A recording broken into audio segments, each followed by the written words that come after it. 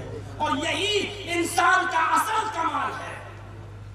یہی تو اصل کمال ہے کہ گناہ کی صلاحیت کے باوجود، گناہ کرنے کی طاقت کے باوجود وہ اپنے آپ کو گناہوں سے بچا لے. ایک بات بتائیے، ایک اندھا آدمی اگر کسی خوبصورت لڑکی پر نظر نہیں ڈالتا ہے تو کیا کمال ہے؟ کوئی کمال ہے؟ اس کے پاس تو آنکھیں ہی نہیں. ایک کالج کی لڑکی اسکرٹ پہن کے چلی آ رہی ہے، بال کھلے ہیں، میک اپ چپڑی ہوئی ہے، ایکشن سے چل رہی ہے، بڑے بڑے آنکھوں والے اس کے دیدار میں لگے ہیں، اور دیدار ہی میں نہیں بلکہ ان کی بائک اور ان کی اسکوٹیاں اور ان کے اسکوٹر اور موٹر سائیکلوں کی رفتار بھی دھیرے ہو جاتی ہے تاکہ نظر بھر کے دیکھیں. ایسے ماحول میں اگر کوئی اندھا کہ میں نے تو نہیں دیکھا ہے بھائی کیسی ہے کیا ہے، تو اس میں اندھے کا کیا کمال ہے؟ ارے اندھا تو بیچارہ دیکھ ہی نہیں سکتا ہے. اگر اندھا ایسی لڑکی کو نہیں دیکھ رہا ہے تو اس میں اس کا کوئی کمال نہیں. کمال تو یہ ہے کہ ہماری آنکھیں ہیں. فتنہ پرور لڑکی جا رہی ہے، اپنا فتنہ سامانیوں کو اپنے جسم پر لاتے ہوئے ہے، نوجوانوں کو فتنے میں ڈالنے کے سارے سامان اس کے پاس موجود ہیں، اور ایک نوجوان لڑکا اس کی طرف ایک نظر ڈال کے کہتا نہیں، ہمارے نبی نے فرمایا پہلی نظر ماں پہ دوبارہ خطا اور گناہ ہے، ہم تو اس لڑکی پر نظر نہیں ڈالیں گے.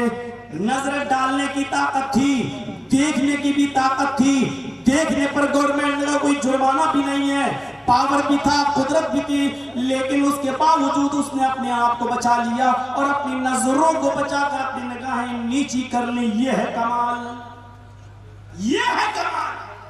یہی تو انسان کا کمال ہے کہ اس کے اندر گناہ کرنے کی بھی صلاحیت ہے، لیکن گناہ کے سارے مواقع ہونے کے باوجود وہ اپنے آپ کو بچا لے. وہ ہے. اچھا فرشتے روزہ رکھ لے تو کون سا کمال ہے؟ وہ تو کھاتے ہی نہیں ہے، وہ تو پیتے ہی نہیں ہے. اگر وہ روزہ رکھ لے تو کون سا کمال ہے؟ ارے کمال تو یہ ہے کہ آپ کے پاس فریج میں نعمتیں بھری ہیں، بھوک بھی لگی ہے لیکن آپ کھانا نہیں کھائیں، پانی نہیں پی رہے ہیں، آپ کی حسین و جمیل بیوی بھی آپ کے پاس موجود ہے لیکن روزے کی حالت ہے، آپ اپنی بیوی کے قریب نہیں جا رہے، اپنے آپ کو روک رہے ہیں. یہی تو کمال ہے. اور اسی کمال نے تو حضرت انسان کو فرشتوں سے زیادہ بلند کر دیا ہے. اللہ کو ایسے ہی مخلوق چاہیے تھی. اللہ کو نیکیاں اور اعمال اور ہر وقت عبادت کرنے والی مخلوق کی ضرورت نہیں، وہ تو اللہ کے پاس پہلے ہی سے موجود ہے. فرشتے تو پہلے ہی سے موجود ہیں. ہم اور آپ کیا عبادت کریں گے؟ فرشتے تو اللہ کی اتنی عبادت کرتے ہیں کہ چھٹے آسمان پر آپ چلے جائیے اور چھٹے آسمان پر بیت المعمور ہے. بیت المعمور کا فرشتے طواف کرتے ہیں. طواف سدرۃ المنتہا کے پاس بیت المعمور، بیت المعمور کا طواف ہوتا ہے، فرشتے طواف کرتے ہیں. اور آپ کو معلوم ہے جیسے خانہ کعبہ کا 7 چکر لگاتے ہیں طواف ہو جاتا ہے، ایسے فرشتے بیت المعمور کے 7 چکر لگاتے ہیں طواف ہو جاتا ہے. یہ 7 چکر لگانے کے بعد بیت المعمور کا طواف کرنے کے بعد فرشتے پھر لائن میں کھڑے ہو جاتے ہیں کہ اب دوبارہ جب نمبر آئے گا تب ہم طواف کریں گے. اللہ کے نبی فرماتے ہیں قیامت کی صبح تک ان کا دوبارہ نمبر نہیں آئے گا. عبادت کرنے والے فرشتوں کی کمی نہیں تھی. اللہ نے ہمیں اور آپ کو جو اس دنیا میں پیدا کیا وہ اسی لیے کیا کہ گناہوں کی صلاحیت ہونے کے باوجود، گناہ کی طاقت ہونے کے باوجود اور گناہ پر قدرت ہونے کے باوجود اللہ کے خوف سے تم اپنے آپ کو بچا لو. اس لیے اس نے بھیجا، اس لیے اس نے اس دنیا میں ہمیں پیدا کیا. اور پھر یہ بھی کہا کہ اگر تم بہت زیادہ نیک بننا چاہو اور یہ چاہو کہ فرشتوں کی صفت میرے اندر پیدا ہو جائے اور مجھ سے کوئی گناہ ہی نہ ہو، تو ایسا ہو بھی نہیں سکتا. ایسا ہو بھی نہیں سکتا. کیوں؟ کیونکہ تمہاری فطرت میں رکھا ہے.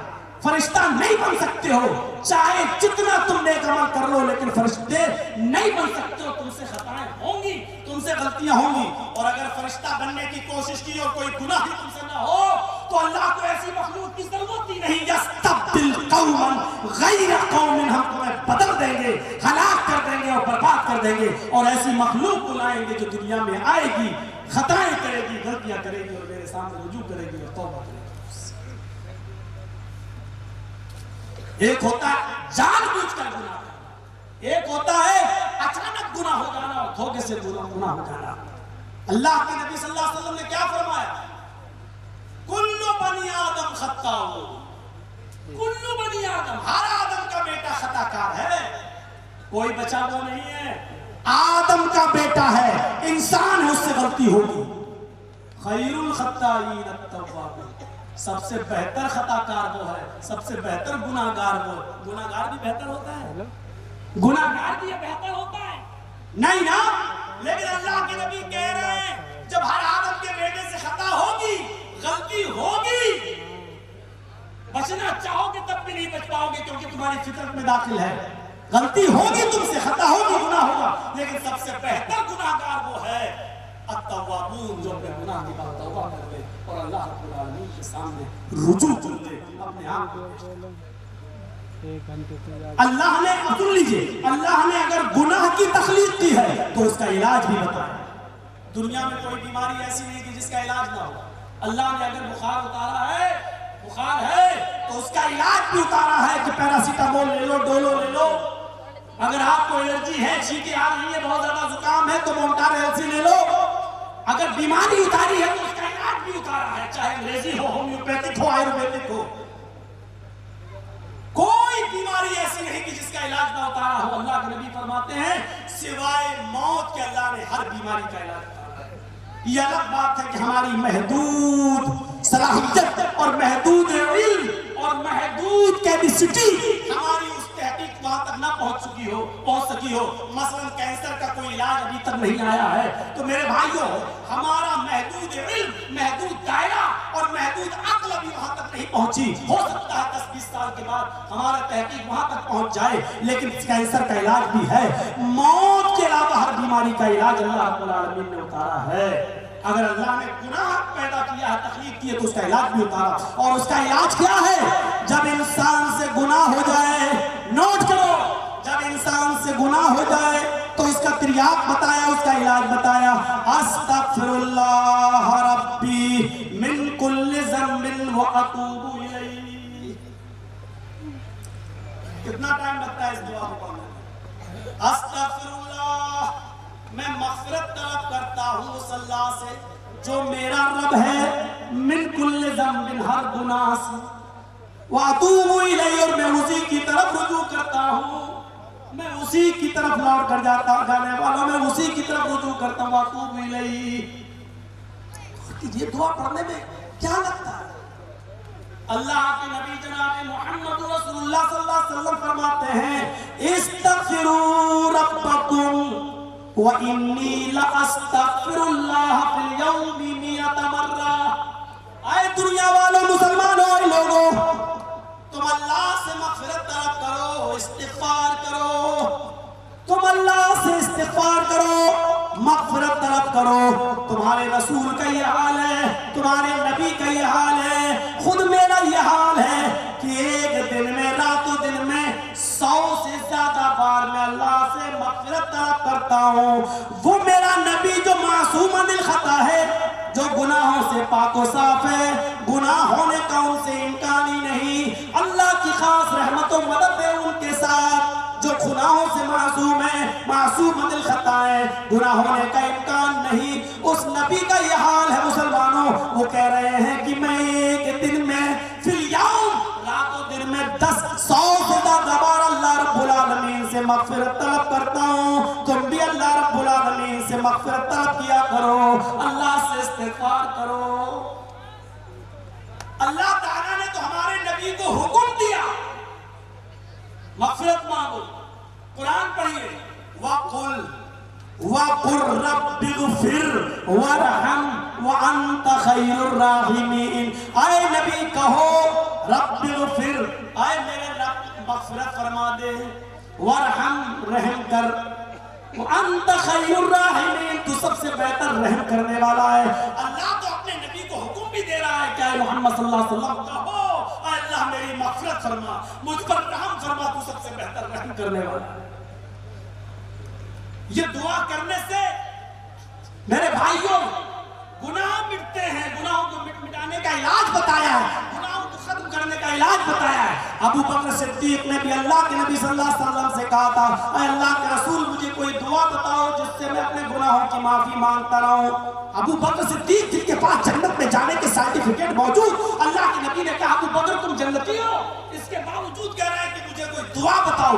بخاری کی روایت ہے ابو بکر کہتے ہیں علمنی رسول اللہ صلی اللہ علیہ وسلم دعان، اللہ کے نبی نے مجھے ایک دعا سکھلائی ہے اور فرمایا ابو بکر تم اس دعا کو پڑھتے رہا کرو، اللہم انی ظلمت نفسی ظلما کثیرا ولا یغفر الذنوب الا انت فاغفر لی مغفرۃ من عندک وارحمنی انک انت الغفور الرحیم۔ اے ہمارے رب ہم نے اپنے اوپر بہت زیادہ ظلم کیا ہے، ظلمت نفسی ہم نے اپنے نفس پر بہت ہی زیادہ ظلم کیا ہے، ولا یغفر الذنوب الا انت اور میرے گناہوں کو تیرے علاوہ کوئی معاف نہیں کر سکتا، فاغفر لی مغفرۃ من عندک اے اللہ مجھے اپنے رحم و کرم سے بخش دے، اپنے پاس سے مجھے معاف کر دے، اپنے رحم و کرم سے تو مجھے بخش دے۔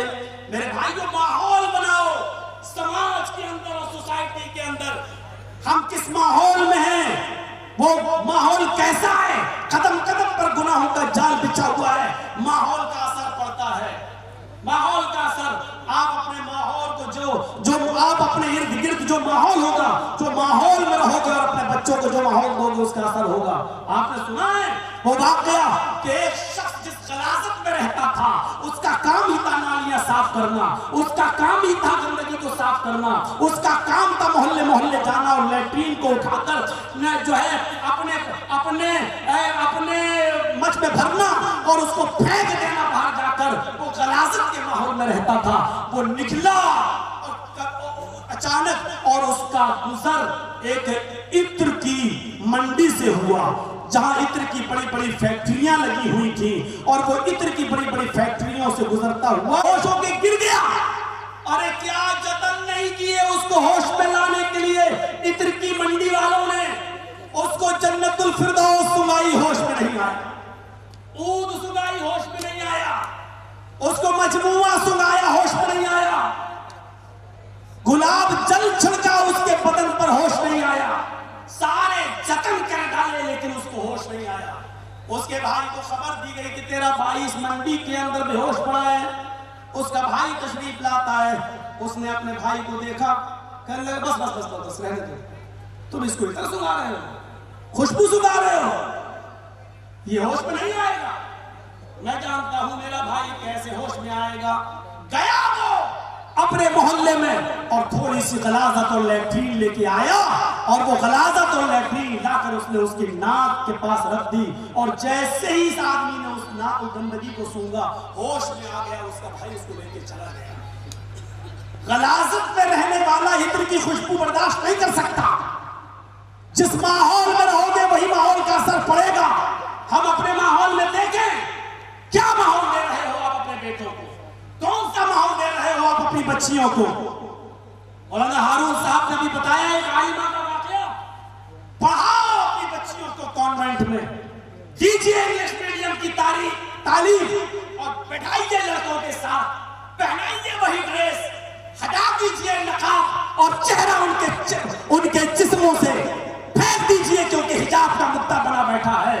اور آپ یہ سوچیں کہ ہماری بیٹیاں کانوینٹ میں جا کر غیر مسلم لڑکوں کے پاس بیٹھ کر اسی ڈریس کے اندر جائیں گی اور آئیں گی، اور ہماری بیٹیاں عائشہ اور مریم کی طرح پاک دامن ہے۔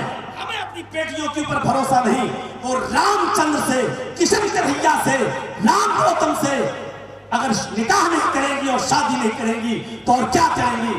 رونا مت روئیے، یہ رونا بند کیجئے، کیونکہ ماحول ہم نے دیا ہے اپنی بیٹیوں کو، ماحول ہم نے دیا ہے اپنی لڑکیوں کو، ماحول ہم نے ڈالا ہے اپنی بیٹیوں کو۔ اب روئیے مت اور آنکھوں سے آنسو مت بہائیے۔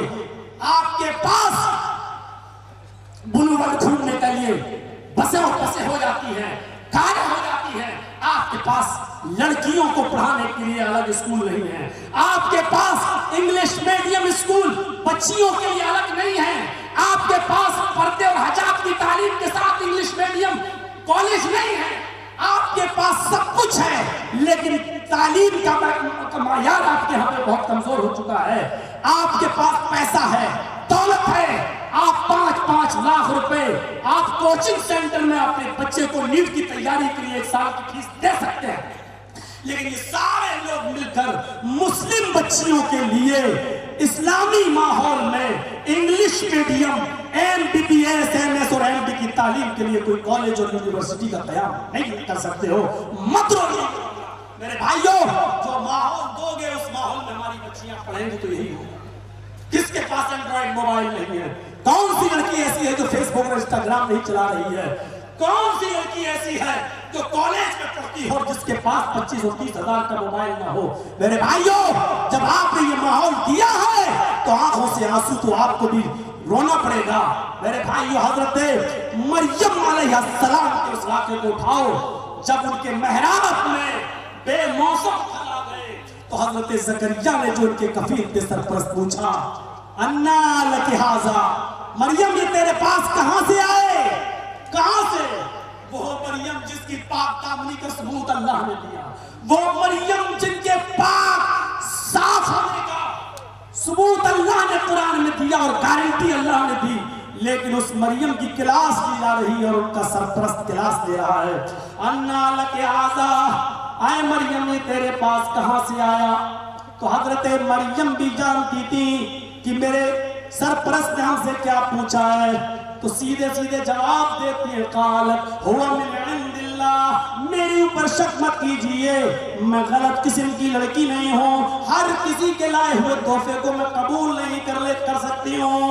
هو من عند اللہ، یہ ساری نعمتیں مجھے اللہ کی طرف سے مل رہی ہیں، یہ بے موسم پھل ہے، اللہ کی طرف سے یہ پھل آیا ہے، کوئی لڑکے نے ہمیں نہیں دیا ہے، اس بات کی غلط فہمی مت پالیے۔ جب حضرت مریم سے سوال ہو سکتا ہے جن کی پاک دامنی کا ثبوت اللہ تبارک و تعالیٰ نے دیا ہے، تو آپ اپنی بیٹیوں سے سوال کیوں نہیں کر سکتے ہو؟ آپ اپنی بہنوں سے کیوں نہیں پوچھ سکتے ہو یہ موبائل میں یہ نمبر کہاں سے آیا؟ یہ تمہارے پاس 5 کتابیں لے کر گئی تھی، 6ٹھی کتاب کہاں سے آئی؟ تم اتنے بجے گئی تھی، چھٹی تمہاری 10 بجے ہوتی ہے، 12 بجے ہوتی ہے، تم 12:10 پر گھر پہ کیسے آئی ہو؟ تم اپنی بیٹیوں سے اور بہنوں سے سوال نہیں کر سکتے ہو؟ جب حضرت مریم سے سوال کیا جا سکتا ہے تو ہماری اور آپ کی بہنیں اور بیٹیاں حضرت مریم سے زیادہ پاک دامن ہیں؟ میرے بھائیوں غور کیجئے۔ تو میں عرض یہ کر رہا تھا کہ اللہ نے اگر گناہ کی تخلیق کی ہے تو اس کا تریاق و علاج بھی بتایا ہے۔ اور ایک بات اور بتا دوں، بہت غور سے سن لیجیے گا، جس کے اندر گناہ کرنے کی صلاحیت نہیں تھی، یعنی فرشتے، اللہ نے ان کو خلیفۃ الارض بھی نہیں بنایا، اور جس مخلوق کے اندر گناہ کرنے کی صلاحیت تھی اللہ نے اس کو خلیفۃ الارض بھی بنایا ہی نہیں۔ غور کیجئے گا، پہلے ان کی تخلیق کی، روح ڈالی، جنت میں داخل کر دیا، ان کے سکون کے لیے ان کی پسلی سے حوا کی تخلیق کی، ان کو بھی جنت میں ڈال دیا۔ اور دیکھیے، غور کیجئے، کلوا واشربو، آیا آدم و حوا جنت میں کھاؤ پیو، جو چاہو کھاؤ، جو چاہو پیو، پوری جنت میں فری ہو تم، بس ایک قانون ہے تمہارے اوپر، ایک بندش ہے تمہارے اوپر، کیا ہے؟ فلا تقرب هذه الشجرة، اس درخت کے قریب مت جانا۔ اللہ کو تو معلوم تھا جائیں گے، اس کے علم، اللہ کے علم میں تو ہر چیز معلوم تھا، اللہ کو دنیا بسانا تھی، لیکن حکم دیا کہ اس درخت کے قریب مت جانا۔ شیطان کے بہکاوے میں آئے اور وہاں گئے نہیں۔ اللہ کی مشیت اور اللہ کی مرضی کے خلاف کچھ ہو سکتا ہے؟ گئے نہیں، پہنچائے گئے، ذریعہ شیطان بنا، اللہ کے علم میں پہلے تھا۔ اللہ رب العالمین کی مشیت بھی شامل تھی کیونکہ دنیا بسانا تھی۔ بہرحال گئے، درخت کا پھل کھایا، ایک غلطی کی، ایک خطا کی، بلکہ میں یہ کہوں کہ دنیا میں بھیجے جانے سے پہلے گناہ کرنے کی، خطا کرنے کی ایک پریکٹس کرائی گئی، ایک پریکٹس کرائی گئی۔ غور کرو، جیسے ہی درخت کا پھل کھایا، جنت کا شجر ممنوع کھانے کے بعد جنت کا لباس اتر گیا۔ اللہ نے کہا تمہیں جنت میں نہیں رکھا جائے گا، جاؤ دنیا کے اندر۔ میرے بھائیوں، دنیا میں بھیجا لیکن یہ بھی بتا دیا کہ جو خطا تم سے ہوئی، غلطی اور خطا کا علاج کیا، اور وہ علاج کیا تھا؟ ربنا ظلمنا انفسنا وان لم تغفر لنا وترحمنا لنكونن من الخاسرین۔ اللہ نے اگر شیطان کو بھیج کر خطا کروائی تو اس کا اتریاق اور علاج بھی بتا دیا، ربنا ظلمنا انفسنا وان لم تغفر لنا وترحمنا لنكونن من الخاسرین۔ اے ہمارے رب، ہم نے ظلم کیا ہے اپنے نفسوں پر، اگر تو نے ہماری مغفرت نہ کی اور رحم نہ فرمایا تو ہم گناہگاروں میں، ہم نقصان اٹھانے والوں میں سے ہو جائیں گے۔ میرے بھائیو ذرا غور کیجئے، دنیا میں بھیج دیے گئے، ادھر شیطان کو بھی اللہ نے راندہ درگاہ کیا، اچھا آدم کو سجدہ نہیں کیا تو شیطان نے بھی چیلنج کیا تھا، اے اللہ تو مجھے راندہ درگاہ کر رہا ہے صرف اتنی سی بات پر کہ مٹی سے پیدا ہونے والی مخلوق شیطان آدم کو میں نے سجدہ نہیں کیا، ارے تو نے اس کو مٹی سے پیدا کیا، وَخَلَقْتَنِي مِن نَّارٍ، اور مجھے آگ سے پیدا کیا، آگ نے مٹی کو سجدہ نہیں کیا تو تو مجھے راندہ درگاہ کر رہا ہے، مجھے نکال رہا ہے۔ شیطان نے کہا اللہ قسم ہے مجھے اپنے تکبر کی، تو دنیا میں مجھے بھیج رہا ہے، میں تیرے بندے آدم سے آخری سانس تک، آخری وقت تک گناہوں کے کام کرواتا رہا۔ دیکھیے گناہ کرنے کی صلاحیت بھی اللہ نے دی اور نیکی کرنے کی بھی صلاحیت۔ شیطان نے کیا چیلنج کیا؟ اے اللہ میں تیرے بندوں سے، آدم کی اولاد سے آخری وقت تک ہم ان سے گناہ کرواتے رہیں گے یہاں تک کہ ہم ان کو جہنم کے اندر داخل کر دیں گے۔ تو اللہ نے کہا جا اے ابلیس ملعون نکل، اگر تو یہ چیلنج کرتا ہے کہ تو میرے بندوں کو آخری وقت تک بہکائے گا تو قسم ہے مجھے اپنے عزت و جلال کی، قسم ہے مجھے اپنے کبریائی کی، قسم ہے مجھے اپنے عزت و جلال کی، میں بھی اپنے بندوں کے آخری وقت تک کی توبہ کو قبول کرتا رہوں گا اور ان کے جنت میں داخل کرتا رہوں گا۔ غور کیجئے میرے بھائیوں، یہ ہے استغفار کا فائدہ، یہ ہے توبہ کا فائدہ۔ ادھر شیطان چیلنج کرتا ہے کہ میں تیرے بندوں کو آخری وقت تک گناہ کرواتا رہوں گا اور جہنم میں داخل کرواؤں گا، تو اللہ نے کہا قسم ہے مجھے اپنے عزت و جلال کی، میں بھی اپنے بندوں کے آخری وقت تک کے گناہ کو معاف، توبہ کو قبول کرتا رہوں گا، ان کی مغفرت کرتا رہوں گا، جنت میں داخل کرتا رہوں گا۔ کیا سمجھ؟ لیکن سچی توبہ وہی توبہ جس میں ندامت ہو، ترک گناہ ہو اور پھر اس گناہ کو کبھی دوبارہ نہ کرنے کا عزم و حوصلہ، یہ توبہ نہیں صبح چوری کی اور شام کو توبہ، دوسرے دن شراب پی اور شام کو توبہ، تیسرے دن پھر کوئی گناہ کیا پھر توبہ، یہ نہیں چلے گا۔ میرے پیارے ساتھیوں، توبہ ہو تو خالص توبہ ہو، توبہ سے میرے بھائیوں نعمتیں ملتی ہیں، آسمانوں سے بارشیں ہوتی ہیں، اللہ رب العالمین کی نعمتیں ملتی ہیں۔ حضرت نوح علیہ السلام نے اپنی قوم کو مخاطب کرتے ہوئے یہی تو کہا تھا وَاسْتَغْفِرُوا رَبَّكُمْ إِنَّهُ كَانَ غَفَّارًا، او میری قوم کے لوگوں اپنے رب سے مغفرت طلب کرو، وہ بہت ہی زیادہ بخشنے والا ہے، بہت ہی زیادہ مغفرت کرنے والا ہے۔ جب تم رب العالمین سے مغفرت طلب کرو گے تو اس کا انعام یہ ہوگا، اس کا اللہ بدلہ یہ دے گا، یُرْسِلِ السَّمَاءَ عَلَيْكُمْ مِدْرَارًا، تمہارے اوپر آسمان سے موسلا دھار بارشیں برسیں گی، تمہارے اوپر اللہ بارشوں کو برسائے گا۔ وَيُمْدِدْكُمْ بِأَمْوَالٍ وَبَنِينَ، اور اللہ رب العالمین تمہارے مالوں میں بڑھوتری کرے گا، تمہارے مالوں میں اضافہ کرے گا اور تمہیں اولادوں سے نوازے گا، تمہیں بچوں سے نوازے گا، تمہیں اولادیں عطا فرمائے گا۔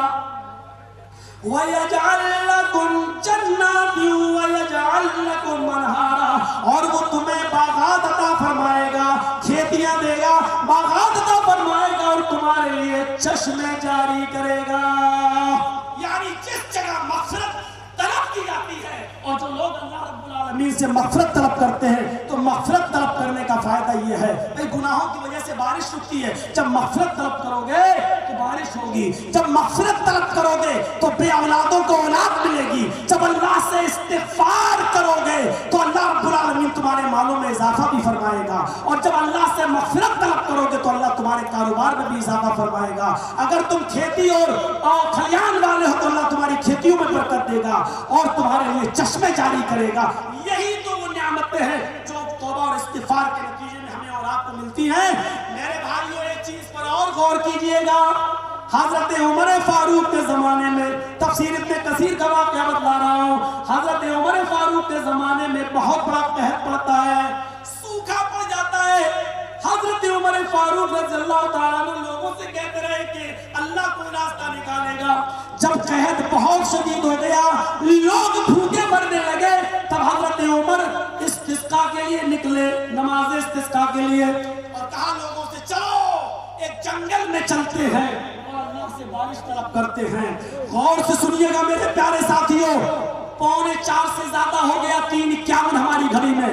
یہی واقعہ سنا کر میں اپنی جگہ لے لوں گا. سنیے گا میرے بھائیوں, حضرت عمر فاروق نے لوگوں سے کہا نکلو. بڑا دلچسپ واقعہ. حضرت عمر فاروق نے کہا لوگوں نکلو. سب لوگوں کو لے گئے, عورتیں بھی گئی, مرد بھی گئے, اور سب ایک بیابان جنگل کے اندر اکٹھے ہو گئے.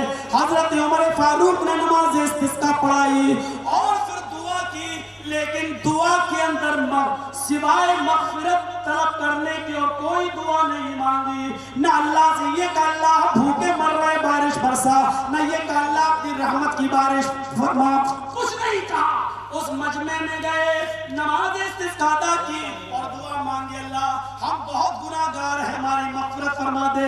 اللہ ہمارے بچے, ہماری آل اولاد گناہگار ہیں, بخشش فرما دے. اللہ ہماری عوام, ہمارے یہ مسلم بھائی گناہگار ہیں, اللہ تو ہماری مغفرت فرما دے. یہ مغفرت کی دعا کرنے کے بعد واپس چلے آئے, ایک لفظ نہیں کہا. حضرت عمر فاروق نے کہا اللہ آسمان سے بارش کرے, جبکہ بارش ہی مانگنے گئے تھے, کچھ نہیں کہا اور چلے آئے. جب دربار خلافت میں پہنچے تو لوگوں نے گھیر لیا. امیر المومنین آپ ہم سب کو نماز استسقا کے لیے لے کر گئے اور بارش کی دعا طلب کرنے کے لیے گئے تھے. آپ نے بارش کے لیے تو اللہ سے ایک لفظ نہیں مانگا, ایک لفظ دعا نہیں کی, ایک لفظ میں بھی بارش نہیں مانگی. آخر وجہ کیا ہے؟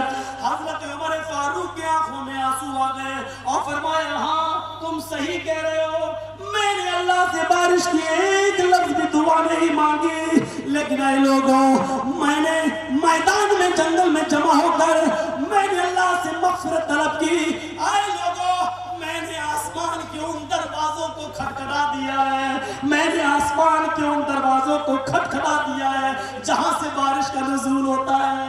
اے لوگوں جس وجہ سے بارش رک جاتی ہے میں نے اللہ سے دعا مانگ لی, ہم نے مغفرت مانگ لی, استغفار کر لیا, مغفرت طلب کر لی. میں نے آسمان کے ان دروازوں کو کھٹکھٹا دیا ہے جہاں سے بارش آتی ہے, میں نے ان دروازوں کو کھٹکھٹا دیا ہے. انشاءاللہ اللہ رب العالمین ہمارے اوپر ضرور بارش فرمائے گا. تو میرے بھائیوں ہم جتنے بھی گناہ کر رہے ہیں استغفار کرو.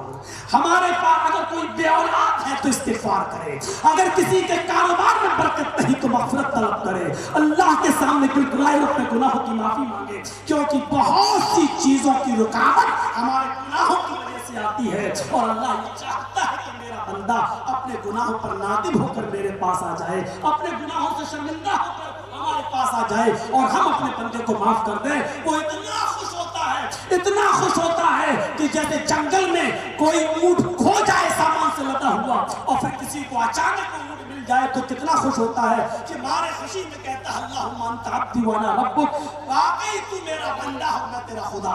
وہ الٹا بول جاتا ہے کہ واقعی تو میرا بندہ ہوں میں تیرا خدا, حالانکہ وہ جان بوجھ کر یہ جملہ نہیں بولا, وہ دھوکے سے بول گیا. وہ کہنا یہ چاہتا تھا کہ تو میرا رب ہے اور میں تیرا بندہ, لیکن مارے خوشی کے اس کی زبان سے الٹا جملہ نکل گیا.